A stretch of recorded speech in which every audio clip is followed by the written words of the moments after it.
Thanks for tuning in to Bourbon Drop. I'm your host, Myron. Today, we've got a very special pour on the channel today. This is Double Eagle, very rare. I gotta give a shout out to Dave S. First, I gotta give a shout out to Kevin, give a shout out to Brad, then back to Kevin, then Dave. So, had it not been for Dave inviting me over to his beautiful home, to a small, just bottle share, just with a couple of guys, just sit back, relax, just going over nose and notes, I would have never tasted this bottle. So, the way it kind of happened is Kevin had a bottle that he needed to offload. Brad kind of helped him offload that bottle, and then Brad kind of helped him acquire the Double Eagle Very Rare.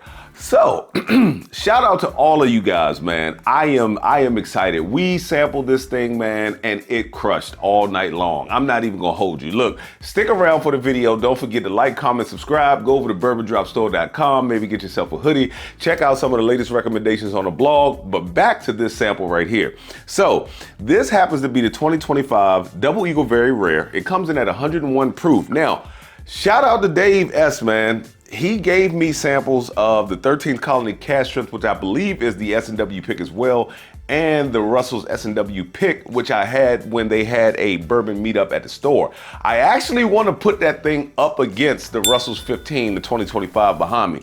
So I've also had people mention things about the intro music. So normally when it's a sample, it doesn't get a bottle drop, but I haven't dropped one in a while, so let's get it. Bottle drop.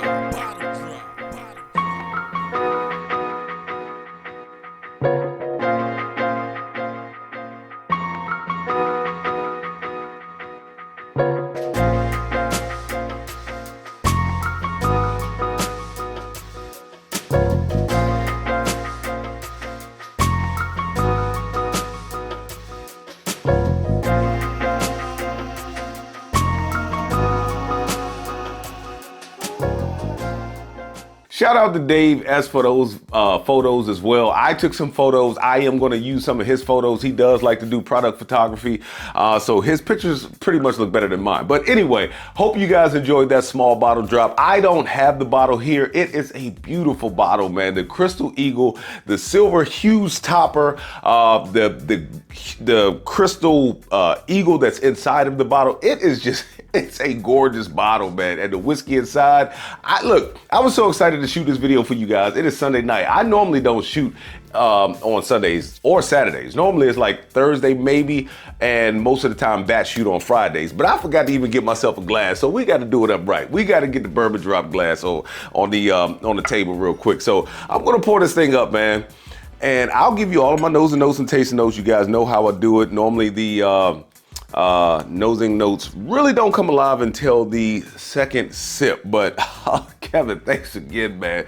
2025 Double Eagle Very Rare, 20 years old, 101 proof. Let's get it.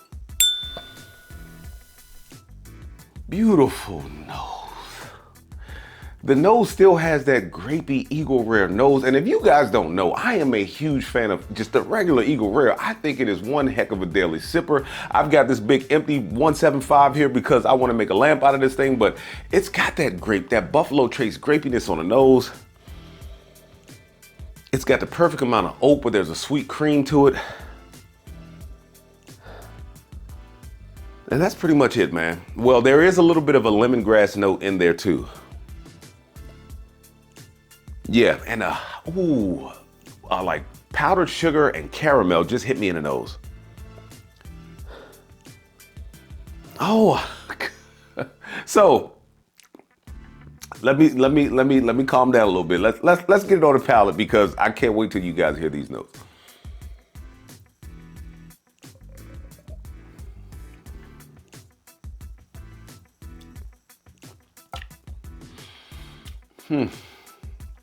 That is the oiliest, sweetest mouth coating. There's almost this grape and cherry going on at the same time. You've got notes of brown sugar. You've got the savoriness. The finish is dark chocolate and char, and it just goes and goes and goes.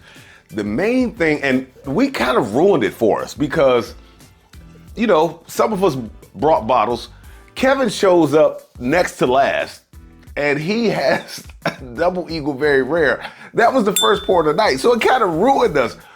We still had great pours, don't get me wrong, but like this thing was just cream of the crop. And it wasn't, everyone there was being honest. If it was hyped and we tried it and we thought it was mediocre, we would have definitely said that. But this thing just was so oily, so mouth coating.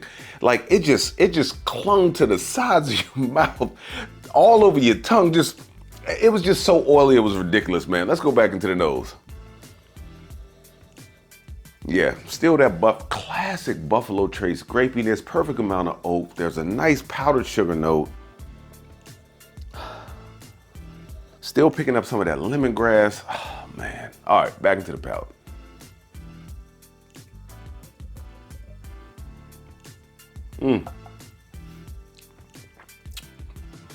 Like I said, grape and cherry at the same time. It's not spicy, it's so well-rounded. That is what is killing it for me. So I was worried because when things tend to chill down in this basement, they come off a little different than they do when it's warm. And when Kevin walked in with the bottle, oh, you know, it was already warm, it was nice. I've had this thing in the basement since yesterday night, and it is probably 10 to 15 degrees cooler down here than it is upstairs. And I was worried that it wasn't gonna come off the same. It has changed slightly. I'm picking up a little more oak tonight than I was that night at the meetup, but this thing is still so oily and so good. It is ridiculous. Let's go ahead and get into the breakdown, man. I can't hold you guys any longer. Is it worth the chase? Yes, 100% yes. It is the oiliest, the most complete, and it doesn't drink at 101. You would think it would drink like kind of calm being at 101. It drinks more around 110. It's so well rounded. Shout out to Dave again, man, because he also had a Rip 10. So that thing drinks at 107, and to me, it drinks better than a Van Winkle Family Reserve 12 year. So I would actually pick the Rip 10 over the 12 year any day of the week. But anyway, back to this. So is it worth the chase? Like I said before, yes, it is definitely worth the chase. Is it worth retail? Now, y'all know this bottle ain't cheap. Kevin even said this. Being a store owner himself, he said this. He said, honestly, I don't think any whiskey is worth $3,000. And this thing retails at $25. It might even be a little higher now. I think it was $25.99. It might even be higher, maybe around $28.99 now. But of course, no whiskey, in my opinion, in my small pocket opinion, I'm not a billionaire, so I don't just have money to throw around. It's worth $3,000. So it will always fall behind when it comes to being worth it retail. But this whiskey is super, super, super special. You guys know me. I don't like I always say, anything, approaching that 100 price point needs to be special. I would pay $300 for this bottle. I would pay $400 for this bottle. I know that's not even retail, so I know I never even have a chance of getting it. Honestly, to have it on my bar, I would even go 500. I know it's not, look, I know, don't kill me in the comments. I know that that's well below retail. I will never see this for that. It is a 20-year whiskey. You really don't come across those much. But anyway, who's this bottle for? At 101 proof, drinking like 110, I would definitely say intermediate to experienced bourbon drinkers. It is one enjoyable product. It's not sharp, it's very well rounded. Everything that you could think about a complete bourbon being, it's what this Double Eagle Very Rare is. Will it always be on the bar? If I could find this bottle for the price that I wanted to pay for it, I would put it on the bar and I would have a thimbleful on a birthday and maybe an anniversary every year to try and keep it on the bar. With that being said, let the whiskey flow. Never run out, let's get it to a drop. Till next time.